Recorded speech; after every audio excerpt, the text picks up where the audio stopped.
Hello नमस्कार दोस्तों, स्वागत है आपका अपने YouTube channel education first information 2.0 में। तो साथियों, ये वीडियो आपके लिए महत्वपूर्ण होने वाली है क्योंकि इस वीडियो में आपको कराने वाले हैं MA private second year 2025 classes.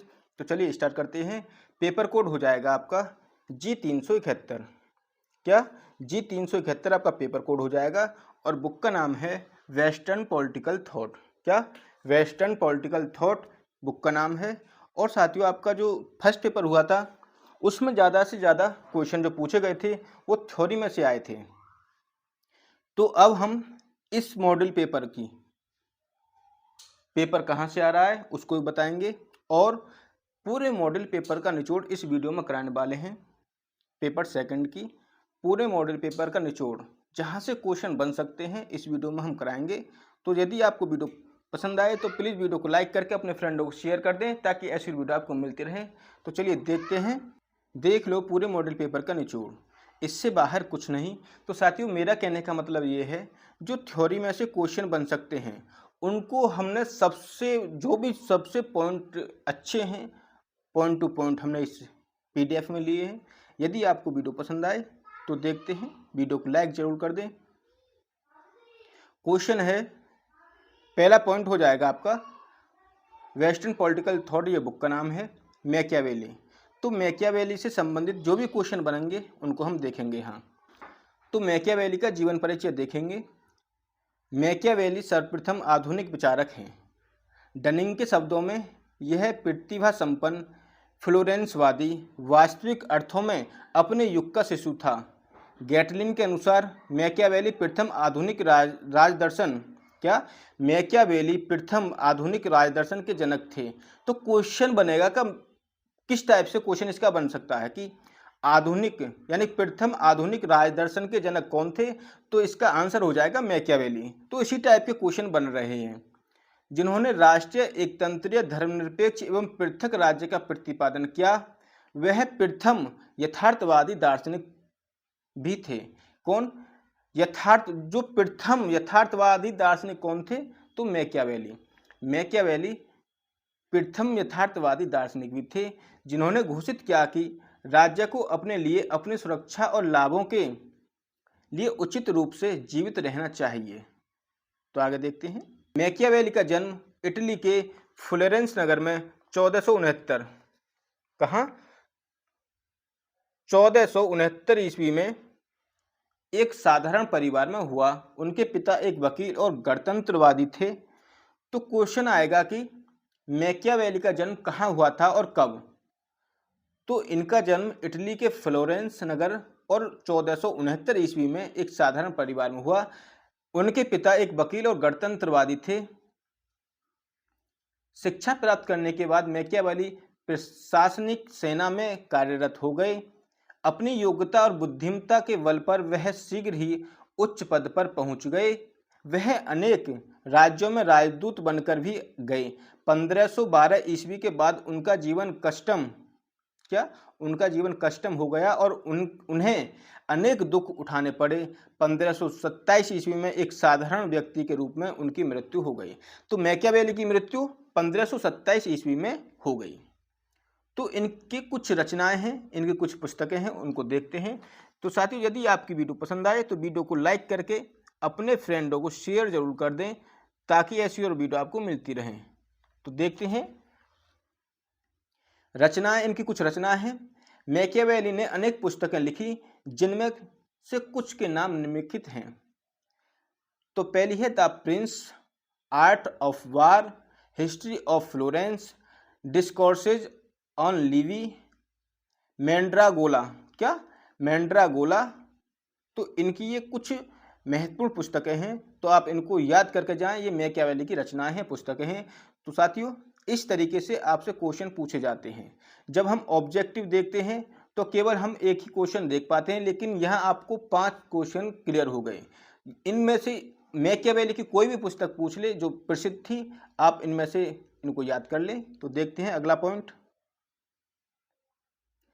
अगले पॉइंट की तरफ चलते हैं। मैकियावेली पुनर्जागरण का अग्रदूत। इससे भी आगे चलेंगे। आप इसकी पीडीएफ को हमारे टेलीग्राम से डाउनलोड करके इसको देख सकते हैं। तो मेन पॉइंट आपको हम बताने वाले हैं। सरकारी संबंधी विचार। अरस्तू के समान मैकियावेली ने भी सरकारों का वर्गीकरण किया है जो निम्नवत है। शुद्ध रूप इस तरीके से है और विकृत रूप इस तरीके से है। जैसे राजतंत्र, राजतंत्र का जो विकृत रूप है निरंकुश तंत्र है, यानी कि विशुद्ध रूप।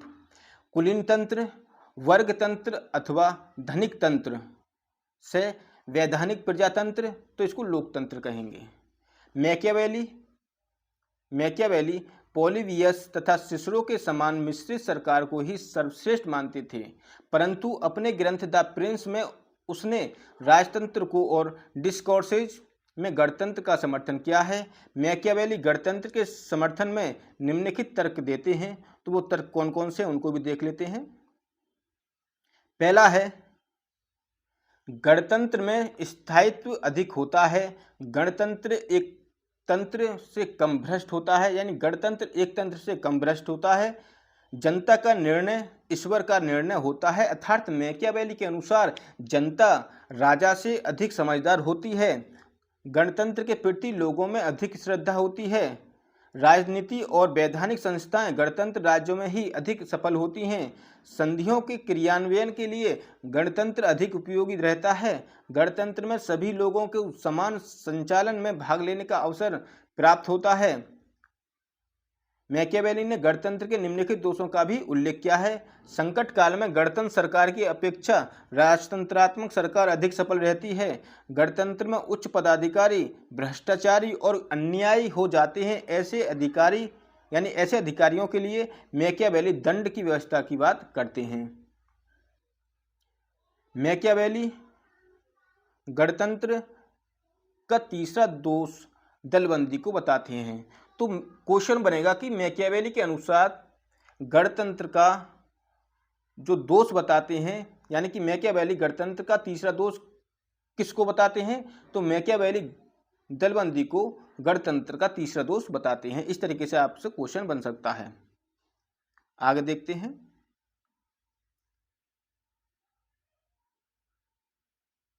दूसरा आपका यानी कि दूसरी यूनिट हो जाएगी Hobbes, Locke, Rousseau. Hobbes, Locke, Rousseau. Thomas Hobbes यानी कि थॉमस हॉब्स जीवन परिचय इनका देखते हैं। यदि आपको वीडियो पसंद आए तो प्लीज वीडियो को लाइक जरूर कर दें। जीवन परिचय। थॉमस हॉब्स का जन्म 1588 ईस्वी में इंग्लैंड के मेमसबरी नामक स्थान पर हुआ। थॉमस हॉब्स का जन्म 1588 ईस्वी में इंग्लैंड के मेमसबरी नामक स्थान पर हुआ। कब? 1588 में थॉमस हॉब्स का जन्म हुआ।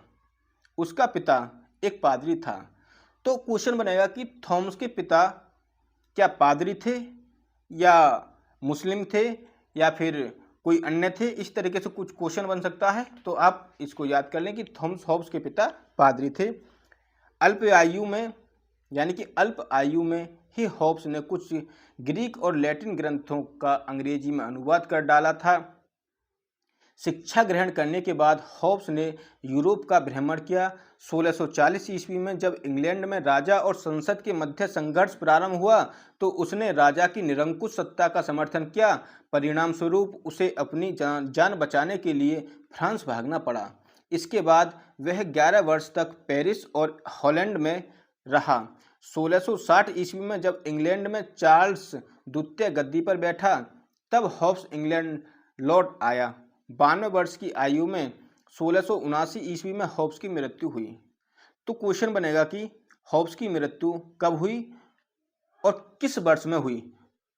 तो इसका आंसर हो जाएगा कि हॉब्स की मृत्यु 92 वर्ष की अवस्था में 1679 ईस्वी में हॉब्स की मृत्यु हुई। ठीक है। अब हॉब्स की कुछ महत्वपूर्ण रचनाएं हैं। हॉब्स की प्रमुख रचना निम्नलिखित हैं। डी सीवे रचना, ये आपका 1642 ईस्वी में।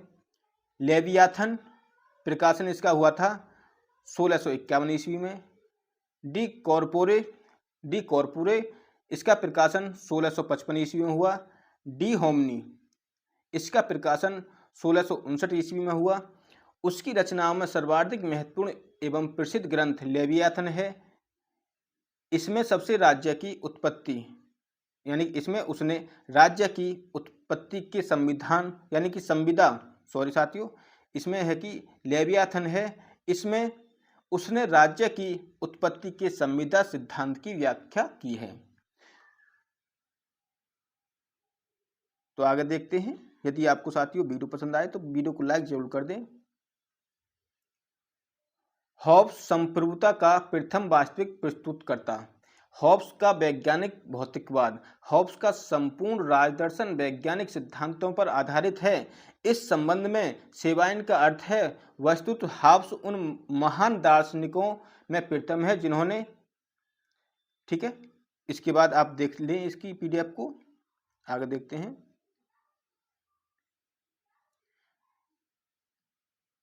यदि साथियों आपको वीडियो पसंद आए तो वीडियो को लाइक जरूर कर दें। आगे देखेंगे जॉन लॉक को, इनका जीवन परिचय देखते हैं। जॉन लॉक का जन्म इंग्लैंड में समरसेट के रिंगटन नामक स्थान पर सन 1632 ईस्वी में हुआ था। सन 1658 में उसने ऑक्सफोर्ड विश्वविद्यालय से एमए की परीक्षा उत्तीर्ण की और वहीं शिक्षक बन गया। सन 1660 में उसने डॉक्टरी पास की और बाद में लॉर्ड सेफ्टसबरी का चिकित्सक एवं सचिव बन गया। इसी समय वह हिंग दल के सदस्य लॉर्ड एशली के संपर्क में आया। इस अवधि में उसने राजनीतिक समस्याओं का गहन अनुभव प्राप्त किया। घोर परिश्रम के कारण लॉक बीमार पड़ गया और उसे इलाज के लिए फ्रांस जाना पड़ा। 1683 ईस्वी में उसने हॉलैंड की यात्रा की और स्वदेश लौटने पर उसने 1688 ईस्वी की ब्रिटेन की क्रांति का समर्थन किया। क्रांति के बाद उसने कुछ समय सरकारी पदों पर कार्य किया। तत्पश्चात 1704 ईस्वी में उसकी मृत्यु हुई। जॉन लॉक की मृत्यु, इनका जन्म हो जाएगा सन 1632 में और इनकी मृत्यु हुई है 1704 ईस्वी में।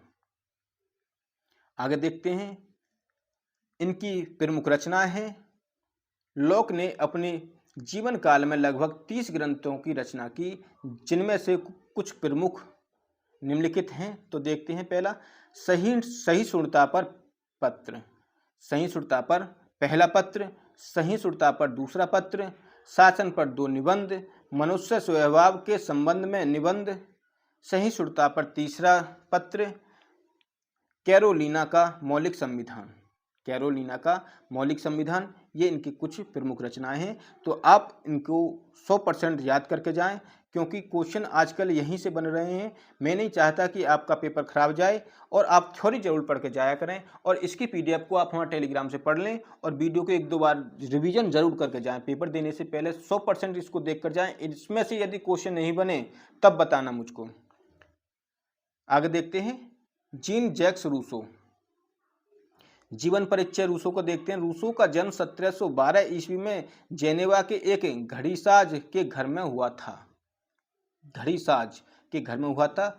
उसका बचपन साधारण रहा। पिता की लापरवाही के कारण रूसो अनेक गलत आदतों का शिकार हो गया। अनेक वर्षों तक उसने आवारा लोगों की तरह जीवन व्यतीत किया। वह कुछ वर्षों तक जर्मनी तथा इंग्लैंड में भी रहा। ह्यूम और वर्क से भी रूसो का संपर्क हुआ। 1749 ईस्वी में एक निबंध प्रतियोगिता में रूसो को महत्वपूर्ण सफलता मिली और उसकी ख्याति चारों ओर फैलने लगी। अपने जीवन काल में रूसो ने अनेक ग्रंथों की रचना की। अंत में 2 जुलाई 1778 ईस्वी को इस महान विचारक की मृत्यु हुई। तो रूसो का जो जन्म हुआ था 1712 ईस्वी में और 2 जुलाई 1778 ईस्वी में इनकी मृत्यु हो गई। तो इनकी जन्म मृत्यु आप 100% याद करके जाएं और इनके पिताजी का नाम आप 100% याद करके जाएं। आगे देखते हैं। इनकी कुछ महत्वपूर्ण रचनाएं हैं। रचनाओं में से काफी क्वेश्चन बनेंगे। आप कल देखना कि कितने क्वेश्चन बनते हैं। रूसो की प्रमुख रचनाएं निम्नलिखित हैं। पहला है discourses on the moral effects of the arts and sciences. दूसरी है discourses on the original of inequality, क्या इनइक्वालिटी इसकी रचना है। तीसरा है इकोनॉमिकल पॉलिटिक, क्या इकोनॉमिक पॉलिटिक, द इमाइल, सामाजिक संविदा, कॉन्फेंशंस, क्या कॉन्फेंशंस। उपरोक्त ग्रंथों में सामाजिक संविदा का सिद्धांत सर्वाधिक महत्वपूर्ण है। सामाजिक संविदा है इसका सर्वाधिक महत्वपूर्ण सिद्धांत है सामाजिक संविदा का। इसको आप याद करके भी जाएं और इनको आप सभी को याद करके जरूर जाएं। रूसों के राजनीतिक विचारों को निम्नलिखित शीर्षकों के अंतर्गत समझा जा सकता है, तो इनको आप पढ़ सकते हैं। जैसे पहला पॉइंट है इनका अधेयता, अविभाज्यता, अप्रतिनिधित्व, असीमितता, कानूनों का स्रोत, एकता की पोषक और सजीव। आगे देखते हैं इनके कानून संबंधी विचार देखते हैं, ये बहुत ही महत्वपूर्ण है। रूसों ने अपने ग्रंथ सामाजिक संविधा में कानून संबंधी विचार प्रतिपादित किए हैं। रूसों के मतानुसार कानून व्यक्ति को निर्धारित विचारों के अनुकूल कार्य करने के लिए प्रेरित करता है और उसे अनुचित कार्य करने से रोकता है। कानून सामान्य इच्छा की ही अभिव्यक्ति है। रूसों के अनुसार एक कानून संपूर्ण जनता के लिए प्रस्ताव है जिसका संबंध ऐसे विषयों से होता है जिनका संबंध सबसे होता है। अपने ग्रंथ सामाजिक संविधा में रूसों ने 4 प्रकार के कानूनों का वर्णन किया है जो निम्नलिखित हैं। तो रूसों ने 4 प्रकार के कानूनों का वर्णन किया है। तो क्वेश्चन बनेगा, क्वेश्चन इसका बन सकता है कि रूसों ने कानूनों का वर्णन कितने प्रकार से किया है, यानी कि रूसों ने कानूनों का वर्णन कितने प्रकार से किया है। तो क्वेश्चन हो जाएगा 4 प्रकार से। जैसे राजनीतिक कानून, ये कानून संप्रभुता के साथ राज्य का संबंध निश्चित करते हैं। दीवानी कानून, ये कानून नागरिकों के पारस्परिक संबंधों का निर्धारण करते हैं। फौजदारी कानून, ये कानून अपराधियों के लिए दंडों का निर्धारण करते हैं। और चौथा है जनमत, नैतिकता तथा रीति रिवाज। रूसों के अनुसार कानून सामान्य इच्छा की अभिव्यक्ति हैं और ये समाज में व्यवस्था यानी कि व्यवस्था तथा समानता स्थापित करते हैं। अगला पॉइंट देखते हैं हीगल। हीगल को देखते हैं, हीगल एवं कांट। तो साथियों, यदि आपको वीडियो पसंद आ रही हो तो वीडियो को लाइक जरूर कर दें और इसकी पीडीएफ को आप हमारे टेलीग्राम से पढ़कर जरूर जाएं और वीडियो भी 1-2 बार देख लें। इनका जीवन परिचय देखते हैं। George Wilhelm Friedrich Hegel. George Wilhelm Friedrich Hegel का जन्म जर्मनी के एक नगर स्टुटगार्ट में सन 1770 में हुआ था। 1793 में हीगल ने अपना अध्ययन समाप्त कर स्नातक की उपाधि प्राप्त की। इसके बाद उसने 6 वर्ष तक बर्न तथा फ्रैंकफर्ट में अध्यापक का कार्य किया। अपने पिता की मृत्यु के बाद 1801 ईस्वी में वह जर्मन के सांस्कृतिक पुनरुत्थान के केंद्र जेना चला गया। कहाँ? वह जर्मनी के संस्कृति पुनरुत्थान के केंद्र जेना चला गया, जहां कुछ समय बाद विश्वविद्यालय में स्थान मिल गया, किंतु नेपोलियन के आक्रमण के कारण उसे वहां कुछ ही अरसे के बाद भागना पड़ा। हीगल की 1816 ईस्वी में हीगल की 1816 ईस्वी में हिडलबर्ग विश्वविद्यालय में दर्शन शास्त्र के प्रोफेसर के रूप में नियुक्ति किया गया।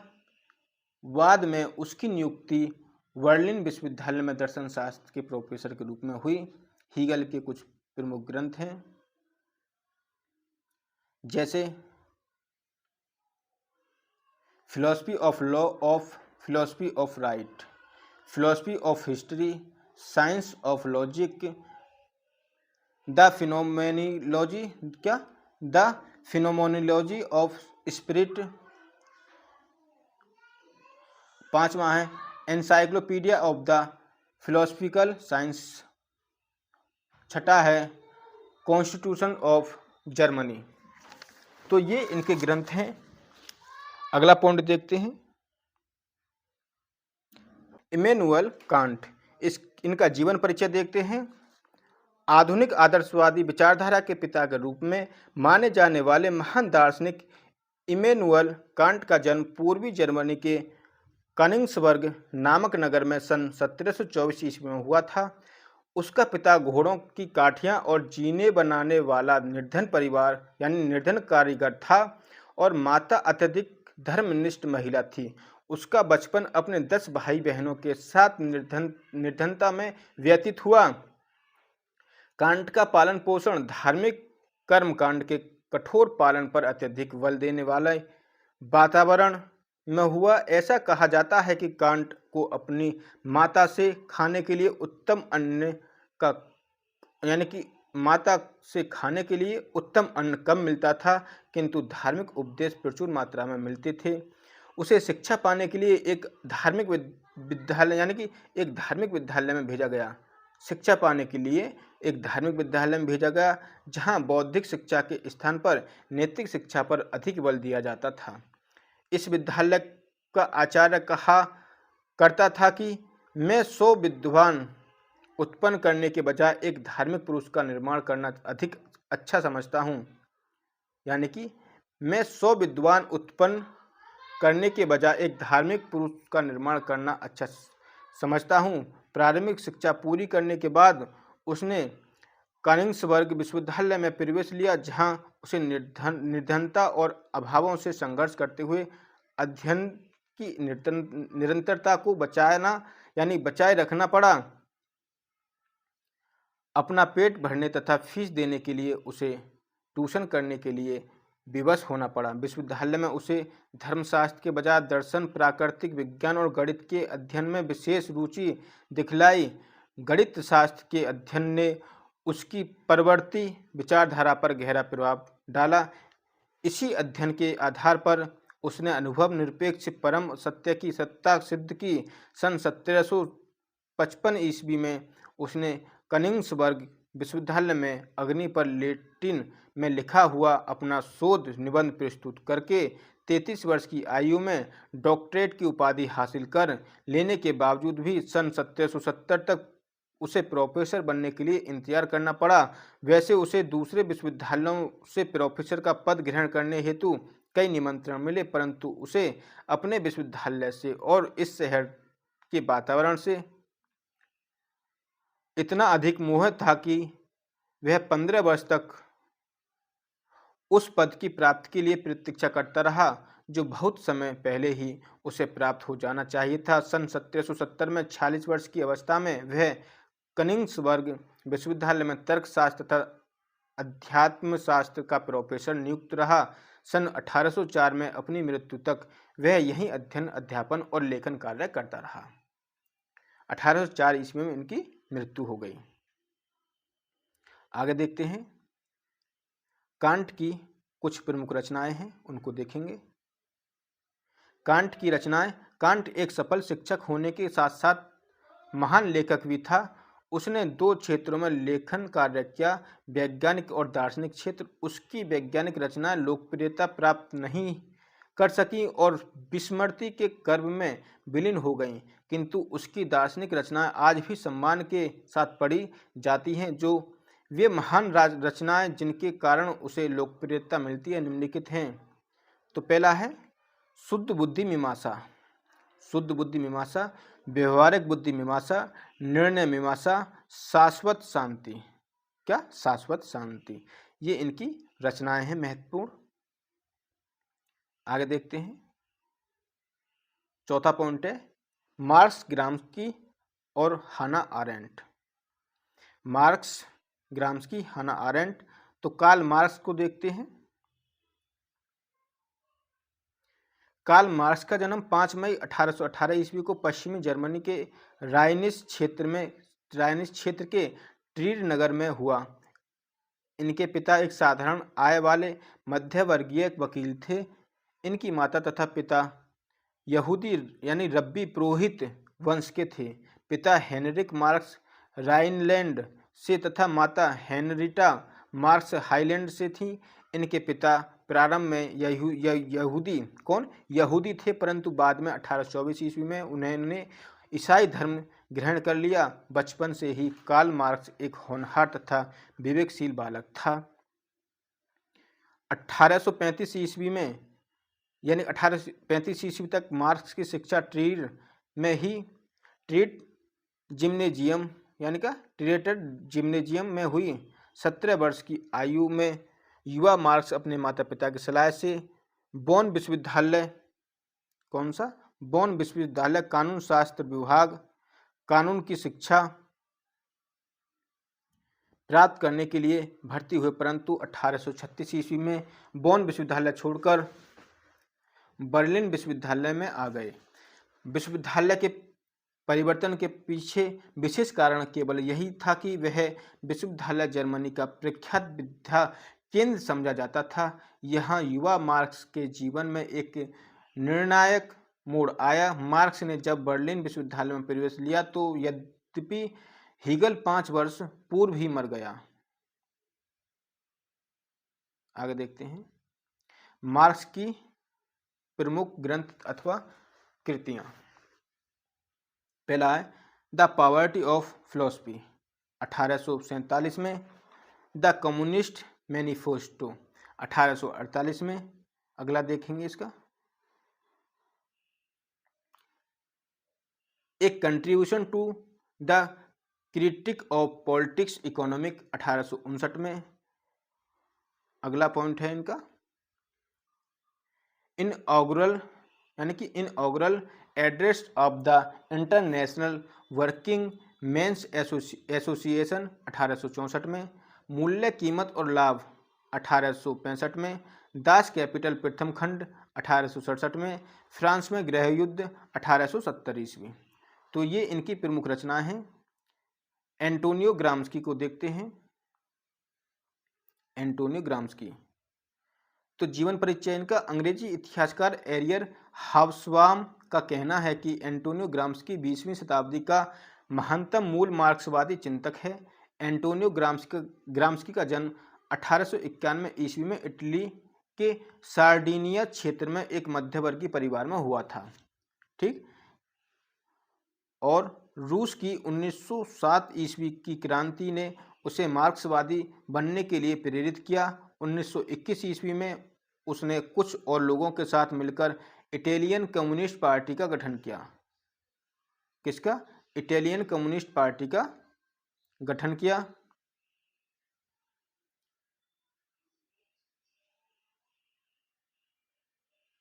उन्नीस 1922 ईस्वी तक सत्ता पर कब्जा कर लिया। इसको आप साथियों पीडीएफ को पढ़ लें। यदि हम इसी तरीके से पढ़ते रहेंगे तो इसकी और लॉन्ग वीडियो हो जाएगी, तो मैं कह रहा हूं कि आपको शॉर्ट में ही खत्म हो जाए ये मॉडल पेपर। आगे देखते हैं योहाना हाना आरेंट। योहाना हाना आरेंट का जन्म 14 अक्टूबर 1906 को हुआ था। ये एक जर्मनी अमेरिकी दार्शनिक और राजनीतिक सिद्धांतकार थी। अधिनायकवाद से ही लेकर महामारी विज्ञान तक के विषयों पर उनकी अनेक पुस्तकों और लेखों का प्रकाशन हुआ। राजनीति विज्ञान में आरेंट ने शक्ति राजनीतिक, अधिनायकवाद आदि पर सैद्धांतिक व्याख्या प्रस्तुत की। वे जर्मन दर्शन शास्त्री मार्टिन हाइडेगर की शिष्या थी। उनका निधन 4 दिसंबर 1975 ईस्वी को हुआ। हाना आरेंट का जन्म 14 अक्टूबर 1906 को हुआ और 4 दिसंबर 1975 ईस्वी को ये खत्म हो गई, यानी कि इनकी मृत्यु हो गई। इनकी रचनाएं the origin of totalitarianism on human condition, ये इनकी रचनाएं हैं। हाना आरेंट के राजनीतिक विचार, तो इनको आप एक बार पढ़ लें। आगे देखते हैं कार्ल पॉपर और लास्की। साथियों कार्ल पॉपर को देखते हैं। इसका जीवन परिचय। कार्ल पॉपर 1902 से 1994 में एक ऑस्ट्रियाई ब्रिटिश दार्शनिक थे। इन्हें 20वीं शताब्दी के दर्शन का सबसे महत्वपूर्ण और प्रभावशाली विचारकों में से एक माना जाता था। इन्होंने प्राकृतिक दर्शन और सामाजिक विज्ञान में अमूल्य योगदान दिया। पॉपर के विचार इस धारणा पर आधारित हैं कि ज्ञान मस्तिष्क के अनुभवों से विकसित होता है। इन्होंने इस विचार का खंडन किया कि प्रत्येक व्यक्ति के निर्णय पूर्ववर्ती घटनाओं से जुड़े होते हैं, इसलिए उन्हें एंटी टर्मिनिज्म के विचारों की सदस्यता वाला एक तत्वमीमांसक माना जाता है। आगे देखते हैं लास्की। तो आप लास्की को भी देख लें। जीवन परिचय। लास्की आधुनिक समय का महान विचारक था। उसका नाम मानचेस्टर क्या उसका नाम मानचेस्टर में एक धनी यहूदी परिवार में 30 जून 1893 ईस्वी को हुआ था।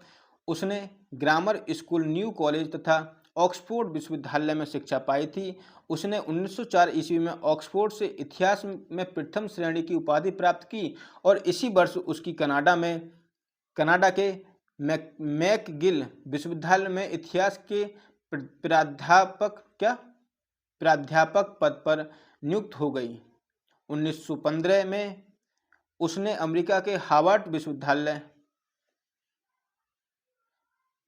में शिक्षण कार्य करना आरंभ किया। 1920 ईस्वी में वह इंग्लैंड लौट आया।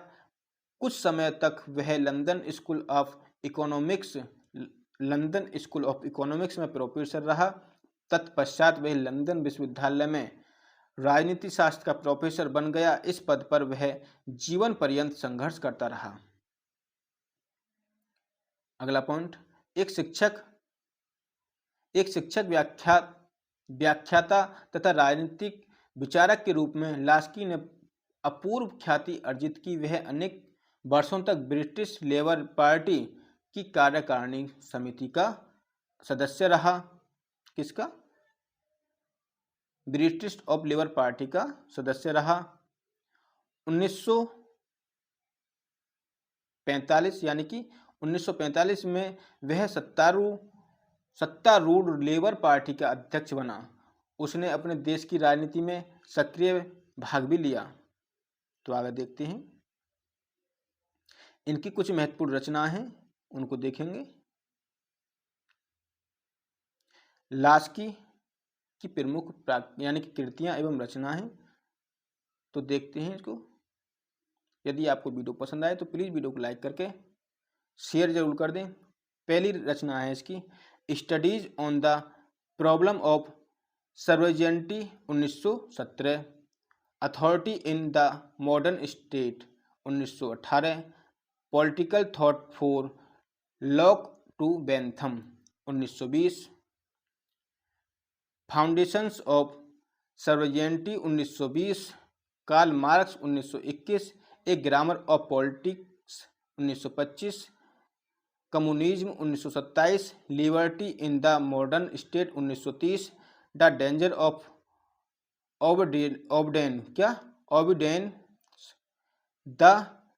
Of obedience 1930, where socialism state today, socialism stand today 1933। आगे देखते हैं 11वीं रचना इनकी recovery thought revolution 1933, democracy in crisis 1933, the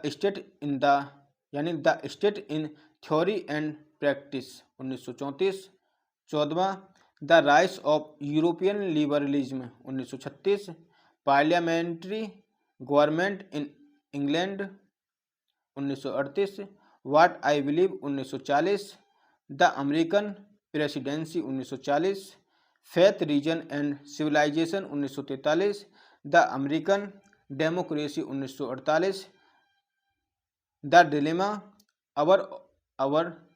dilemma of our times, socialism and freedom, an introduction to politics. आगे देखते हैं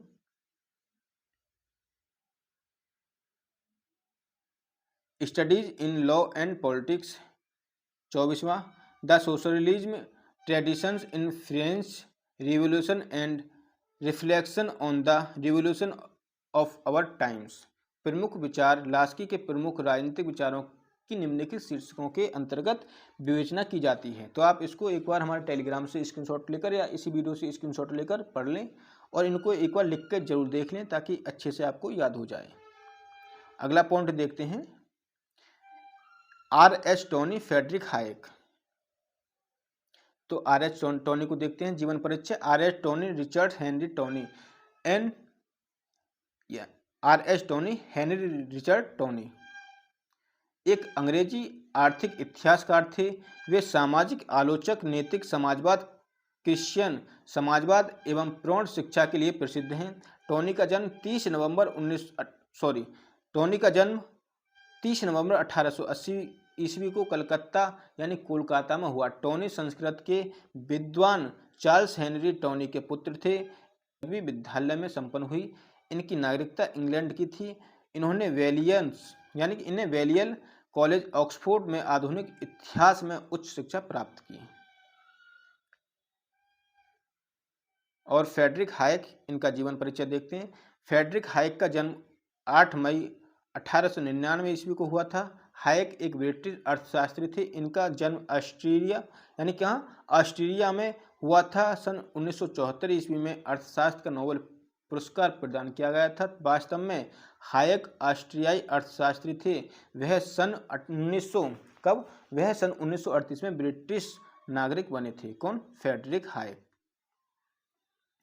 तो साथियों, ये थी आज की इम्पोर्टेंट वीडियो आपके लिए थ्योरी की। यदि आपको वीडियो पसंद आए तो प्लीज़ वीडियो को लाइक करके अपने फ्रेंडों को शेयर कर दें, ताकि ऐसे वीडियो आपको हम देते रहें। तो चलिए यहीं तक, धन्यवाद साथियों।